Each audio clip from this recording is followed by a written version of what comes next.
नमस्कार मित्रांनो, आज आपण ऐकूया झोपडी माताची कहाणी। दीनदयाळी कृपाळू मा महामाया मेलडी म्हणजेच मेलडी माता स्वरूप झोपडी माता। कोणी खऱ्या मनाने जो कोणी आवाहन करेल तेव्हा माता त्यांच्या एका आव्हानावरती हजूर येते, अशी ही दयाळू देवी आहे। मेलडी माता म्हणजे झोपडी माता तशी मेली विद्यामध्ये असते, पण ह्या देवीचा जर कोणी अनादर करेल तर त्यांच्या पुढच्या 7 पिढींना दुःख आणि दारिद्र्य भोगावं लागेल। हे माता, आम्ही तर रोज पाप करतोच, आम्हाला क्षमा करा, आमच्यावरती तुमची कृपादृष्टी राहू द्या। हे 14 भुवनांची देवी, आम्ही मनोभावे तुमची सेवा करत आहोत। हे बुटिया बोकडावर सवार झालेली मा भगवती, दुःखामध्ये आम्हाला सहाय्य करा।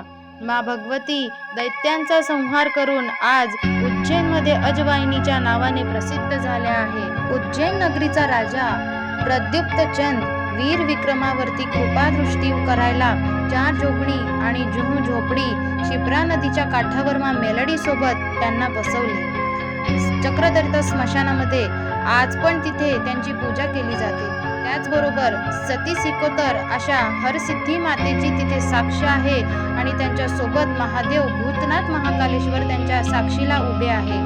आता दंतकथा अशी आहे की रावणाच्या घरी मुलीचा जन्म होतो तेव्हा तिचे भविष्य लिहायला सटी माता तिथे आलेल्या असतात। सटवाई भविष्य असे लिहिते की तिचे लग्न गरीब घरामध्ये कष्टाळू कुटुंबामध्ये होईल आणि लग्न होताच ती विधवा होईल, आत्महत्या करेल, तिचे लग्न भीमा नावाच्या मुलाशी होईल।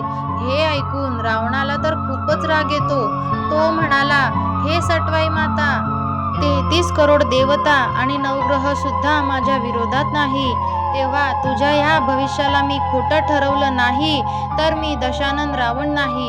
लंकापती रावणाने शिपायांना सूचना केली की लवकर भीमाला माझ्या समोर पकडून आणा, त्याच्या उजव्या पायाचा अंगठा निशाणी म्हणून कापून त्याला पाण्यामध्ये फेकून द्या।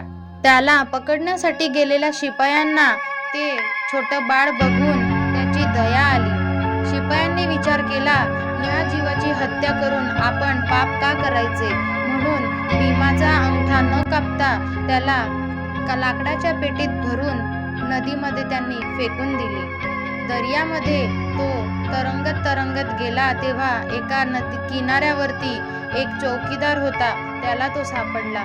चौकीदाराने त्याच्या घरी त्याला नेले, त्याला मोठे केले, त्याचे पालन पोषण केले आणि तिथेच तो मोठा झाला।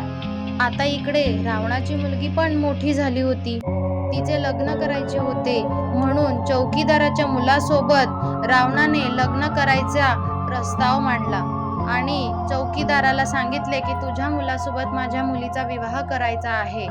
पण विधाताचा लेख कोणाला टळला नाही। तेव्हा सटवाई तिथे आल्या आणि म्हणाल्या, ए दशानन, ज्या मुलाशी तुझ्या मुलीचा विवाह केला आहे त्याच्या पायातील जोडे काढून एकदा त्याचा अंगठा बघ, हा मुलगा तोच आहे ज्या मुलाला तू पाण्यामध्ये फेकून दिले होते। अरे दशानन, तू यांना ओळखले नाही, हा रुद्राचा अवतार असून तुझ्या घरात जन्माला आलेली मुलगी जानकीचा अवतार आहे, मा शक्ती आहे, तू तिला ओळखले नाही।